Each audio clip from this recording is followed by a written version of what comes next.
All right, everybody, welcome back to Out of Bounds. I'm Rashad Milligan. Today we are joined by a very special guest, and this one is especially personal and special for me. In 2004, it was Christmas Day. I go downstairs, my dad's, opening presents, and then he gets me a couple games. So one of the games is 2K5 with Mr. Ben Wallace on the cover. And I'm like, oh man, this is so cool. And then, but I don't want to like correct my dad because I had a PS2 at the time and it was an Xbox game. And he said, oh, it's one thing, son. That says Xbox, not PS2. And he said, go around the corner, see that real quick. And it was an Xbox. I'll never forget that Christmas. It was 2004. I got an Xbox and 2K5 with Ben Wallace on the cover. So, Ben Wallace, how are you doing today, sir? Hey! Doing pretty good. Man, fire. So, from Undrafted to the Hall, M1's new documentary on you. You know, you've been signed to M1 for the past almost 25 years, quarter century. When you think about like just how long you've been with the M1, like what does that mean to you? Is it kind of shocking to like think back like it's been a quarter century already? I mean, it's good to be able to know that you built a relationship that withstood the test of time. I think we as a player we talk about and think about longevity as a player, but I think in to build a relationship that can last far after your playing days is over. It's a testimony to who you are. For sure. And one of the more basic questions that you get, we have a limited amount of time here, so I'm gonna hit a lot of the basics, and and we'll go from there. Uh, what did the HBCU experience affect? How did it affect Ben Wallace? The HBCU experience, man, was a great experience. I tell people, I can sit here and talk all day and tell you about it, but until you get a chance to experience, you're always going to be left out and you're always going to be missing something. So it was a great experience for me. In the documentary, you talk about how the city of Detroit like kind of coincides with your brand of just like, the hard, get it out the mud type deal and everything like that in Motor City. I want to ask you, what makes the city of Detroit so special? I mean, the city of Detroit, man, hard work, dedication, self-motivation. Detroit is one of those places where, they don't take excuses. They just go out and get it done. And, that's the way I approach the game of basketball. Just go out and just try to get it done.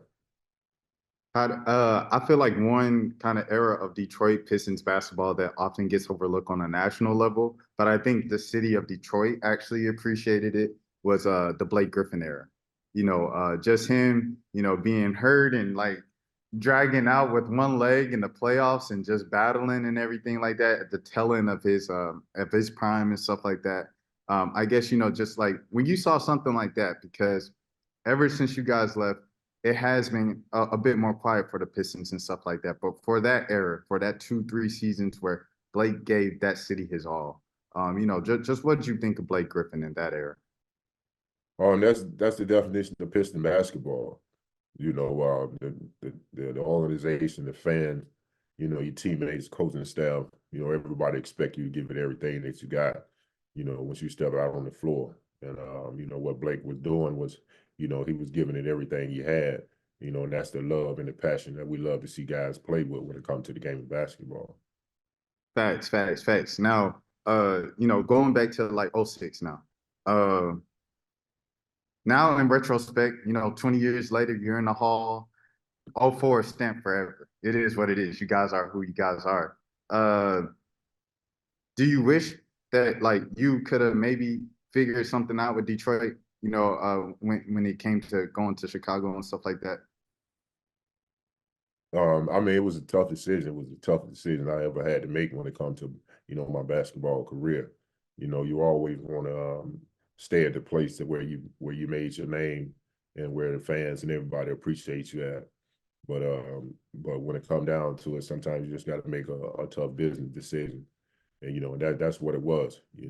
But Chicago was a great city. Gave me a great opportunity to come there, and play in front of the fans and enjoy myself.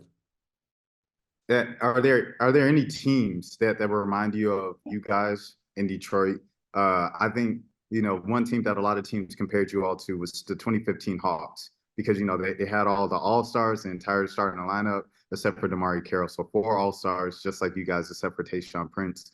And then, they kind of like just did the thing, you know what I mean? So like, were there any teams in the NBA that reminded you of you all since you all's time? No. I mean, but then you got to understand it's different time, different eras. You know, teams may not have got it done the way we got it done, but teams has got it done, and that's all that matters. So, it's different time, different eras. You got to do what works for you. I was fortunate enough to play in a time where it benefited me in my game, and guys today played in a time where it's benefiting them in their game. Yeah, 100%. It reminds me of Jaleel Okafor, like a guy who like some people will write off as like he didn't live up to expectation. And it's like, I don't think he was any worse going into the league. It just he came into the league as a post player in a time where, big guys, Wemby is 7'6", shooting fadeaway three-pointers.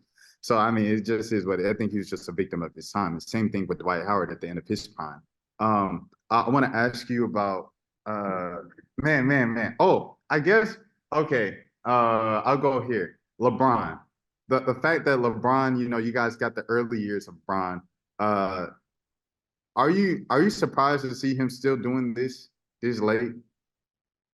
I'm not surprised that Bron and the way his career is going. I had an opportunity to play with Bron, and I see how he works out and take care of himself after the game, before games. So I'm not surprised that he's still going strong the way he's going right now. Does it irk you to see teams on average score 120 points a night?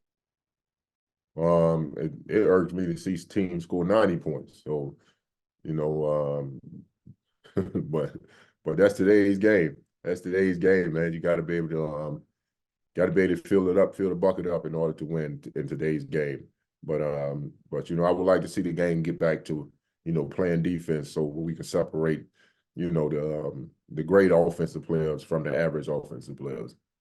Well, what are some of the rules that you think that Adam Silver can implement to make the game, I guess, more enjoyable to basketball lovers? I think that's more of a competition thing. The competition committee got to get together and figure it out. You know, like myself, I'm a little bit older, so I always lean more towards the older style basketball, the way we played the game or whatever. But that probably won't translate into today's game. So got to find a happy medium between what works on the defensive end versus what doesn't work, where we still can allow our guys the freedom to go out there and express themselves on the offensive end. Do you think youth coaching and like the mentality of kind of like how we treat the kids and stuff like that, maybe they were just too spoiled. We let them get away with too much. We gave them too much leeway. We gave them too much, a balance between coaching and then player feedback. Where do you think we went wrong? It's a combination of things. I think the biggest thing is parenting. I think as parents, I think we went a little too hard. I think we came through a baby boom where we didn't have a lot, and we figured when we get the opportunity, we was gonna spoil our kids and make sure they had everything that we always wanted. So now we're looking at our kids. It just it's a a smaller version of ourselves. We're giving ourselves everything that we want. So sometimes we got to step back as parents and understand that we work hard to make sure our kids had everything that they could possibly want, and we got to take a little bit of the blame. Man, I mean, but I guess like it's got to get back to where it used to be and stuff like I don't know, a happy medium to where kids aren't scoring 200 points a night, but they also may not be scoring 60 points. Like you guys in a lot of those games, it would be 77, 75 as the final, and that'll just be the norm and stuff. Uh, I guess kind of wrapping it up. Uh, Wait, what does Ben Wallace have coming up? What else do you want people to know that you have going? How are you feeling mentally? The fans, they love to see you outside. They love to see that the AN1 documentary. They love to see your speech at the Hall of Fame and stuff like that. What does Ben Wallace have going on right now, and how is he feeling? Man, I'm feeling great, man.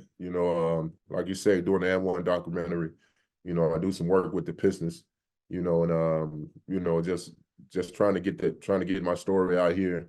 I was working on a book, and just trying to let the people know and get to understand a little bit more about Ben Wallace. What is one tip you have for athletes after the game? After the game, after the game is over, you got to find a way to let it go. You know what I'm saying? You got to stop. You got to try to rest your mind and find a way to have peace after a game, because we always know that the most important game is the next game.